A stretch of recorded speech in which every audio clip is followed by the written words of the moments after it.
Voilà, bas les masques, hein, Julia. Bas les masques aujourd'hui, pourquoi Claude?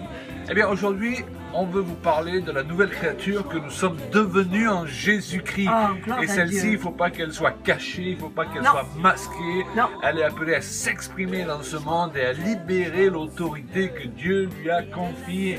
Voilà. Alors, j'avais vraiment envie de faire ce coup sous cet arbre parce qu'il est en train de perdre ses feuilles et c'est juste magnifique. On dirait des gouttelettes d'onction, voilà, l'huile d'olive comme tu aimes bien. Et demain, eh bien, ils ne seront plus là. Donc, l'onction, il est aussi dans le moment. Donc, il faut le saisir. Tout à fait. Et si on veut parler de ce sujet, c'est parce que c'est vraiment important de comprendre ce qu'est l'onction.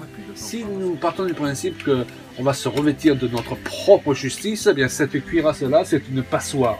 Hein, et donc, à travers les trous de cette passoire, les flèches que tire sur nous l'adversaire, elles vont passer. Et c'est pourquoi, dans le chapitre suivant, on va expliquer de quelle justice, de quelle cuirasse il s'agit, puisque ce n'est pas la nôtre à proprement dit. Mes parents, ils allaient dans une église anglicane.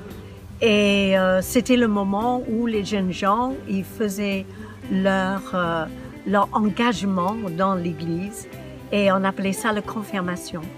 Et j'ai suivi les cours et à la fin, j'ai trouvé ma maman et j'ai dit « Maman, écoute, je suis désolée mais je ne peux pas m'engager. » Elle m'a dit « Mais pourquoi ?» Et je lui ai dit que j'ai lu le livre mais je n'ai pas rencontré la personne.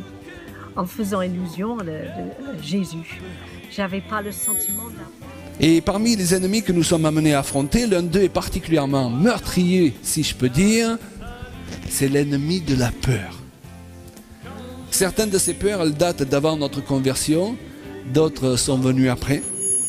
Nous avons tous eu des peurs dans notre enfance, d'autres sont apparues dans notre adolescence, d'autres encore à l'âge adulte.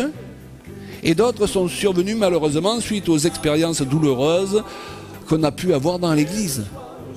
Il y a quelques temps, Combien, Julien, on aimerait que les gens qui suivent nos cours ou nos enseignements sous une forme ou sous une autre puissent réaliser qu'on n'est pas là pour leur prendre quelque chose. Même si parfois on encourage les gens à donner, à soutenir le ministère, notre motivation première, c'est vraiment de leur donner, c'est de semer dans leur vie. Et donc, ce livre vous sera offert, envoyé gratuitement sur simple demande.